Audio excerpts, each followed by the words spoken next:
Now let us come to the next topic, which is third point is difference of sets.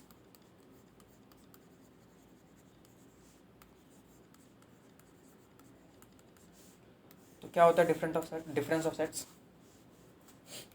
Suppose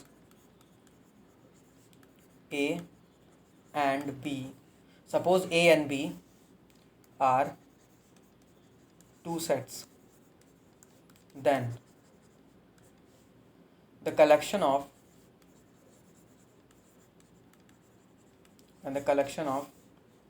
all the elements which are in A but not in B, ठीक है, is called the difference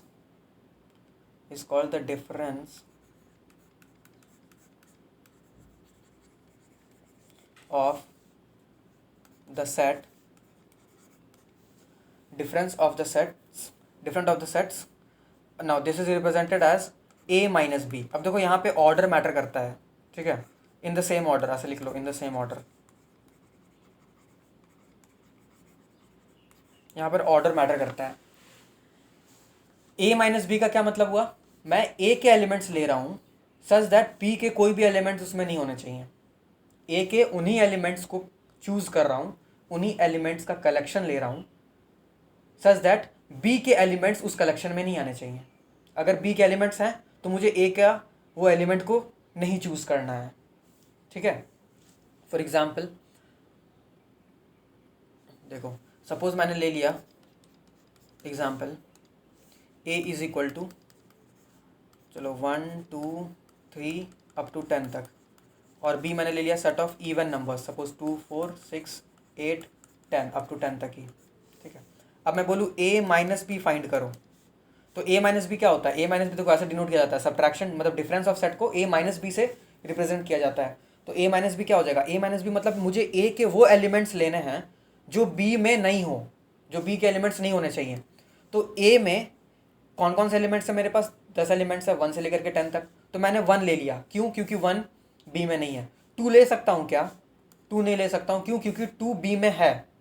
और according to definition C the collection of all the elements which are in A but not in B, तो हम क्या बोलेंगे? Difference of the set A minus B, ठीक है. तो यहाँ पर हो जाएगा 1 2 नहीं आएगा, फिर 3 आ जाएगा, फिर 4 नहीं आएगा क्योंकि 4 यहाँ पर है, फिर 5 आ जाएगा, फिर 6 नहीं आएगा, फिर 7 आएगा, 8 नहीं आएगा, 9 आएगा, 10 नहीं आएगा, ठीक है. तो देखो सिंपल सा बात है, A माइनस बी में मुझे कौन सा एलिमेंट लेना है? देखो B तो साफ नहीं लेना है, काट दो. B के कोई भी एलिमेंट नहीं होने चाहिए. A में जो बच गए, देखो B तो होने नहीं चाहिए, A में जो बच गए उनको ले लो. अब यहाँ पे जो B के एलिमेंट्स हैं ना उनको काट दो, ठीक है. अच्छा ठीक है, अब चलो B माइनस ए फाइंड करो, क्योंकि मैंने बताया यहाँ पे ऑर्डर मैटर्स. अगर B माइनस ए फाइंड करूंगा तो वो A माइनस बी मतलब डिफरेंस ऑफ सेट्स ऐसे इक्वल नहीं होता है. A minus B is not equal to B minus A, ठीक है. तो B माइनस ए क्या हो जाएगा? तो B माइनस ए का मतलब हो जाएगा B के वो सारे एलिमेंट्स लेने हैं जो A में ना हो, ठीक है. तो B में क्या क्या है? B में तो मेरे पास 2 4 6 8 और 10 है, और ये सारे के सारे A में है, तो क्या हो जाएगा? 5 हो जाएगा. ऐसा कोई भी एलिमेंट नहीं मिलेगा. तो B माइनस ए जो सेट हुआ, जो कलेक्शन लिया हमने ऑब्जेक्ट्स का, वो एक एम्प्टी कलेक्शन मिला हमें. एम्प्टी कलेक्शन मिला इसलिए मैंने लिख दिया 5, ठीक है. देखो जैसे कि एक बार फिर से एक्सप्लेन करता हूँ. जैसे ये 2 है, तो मैं देखूंगा 2 मैं ले सकता हूँ क्या?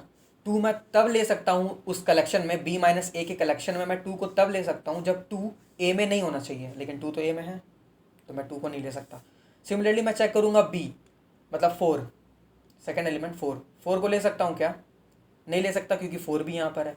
6 को ले सकता हूँ क्या? नहीं ले सकता, 6 A में भी है. सिमिलरली 8 भी है A में और 10 भी है A में. तो मैं कोई भी एलिमेंट नहीं ले सकता B से, क्योंकि B में जितने भी एलिमेंट्स हैं सारे के सारे एलिमेंट्स A में हैं. देयरफॉर जो मेरे पास कलेक्शन आएगा वो एक एम्प्टी कलेक्शन आएगा, and empty collection is nothing but 5, ठीक है. आई होप समझ आया होगा, ठीक है।